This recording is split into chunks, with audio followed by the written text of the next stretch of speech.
ಪ್ರಜ್ವಲ್ ಆಗಮನಕ್ಕೆ ಶುರುವಾಯಿತು count down. ಇಂದು ಜರ್ಮನಿಯ ಮ್ಯೂನಿಚ್ನಿಂದ return. ಮಧ್ಯರಾತ್ರಿ ಬೆಂಗಳೂರಲ್ಲೇ ಅರೆಸ್ಟ್.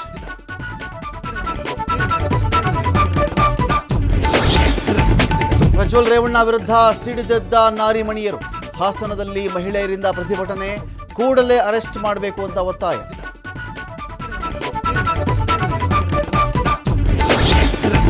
ಶಿವಮೊಗ್ಗದಲ್ಲಿ ಚಂದ್ರಶೇಖರ್ ಆತ್ಮಹತ್ಯೆ ಪ್ರಕರಣ. ಸಚಿವ ಬಿ ನಾಗೇಂದ್ರ ರಾಜೀನಾಮೆಗೆ ಬಿಜೆಪಿ ಒತ್ತಾಯ. 1 ವಾರ ಗಡುವು ನೀಡಿದ ಕೇಸರಿ ಪಡೆ.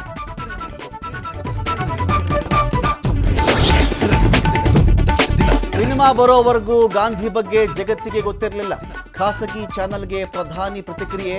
ಅವರಿಗೆ ಗೋಡ್ಸೆ ಮಾತ್ರ ಗೊತ್ತು ಎಂದ ಜಯರಾಮ್ ರಮೇಶ್. ಕೆಲವೇ ಸಮಯದಲ್ಲಿ ಕನ್ಯಾಕುಮಾರಿಗೆ ನರೇಂದ್ರ ಮೋದಿ ಭೇಟಿ. 45 ಗಂಟೆಗಳ ಧ್ಯಾನ ಮಾಡಲು ಸಜ್ಜು. ಕ್ಯಾಮೆರಾ ಮುಂದೆನೇ ಧ್ಯಾನ ಮಾಡಬೇಕಾ ಅಂತ ಮಮತಾ ಟಾಂಟ್.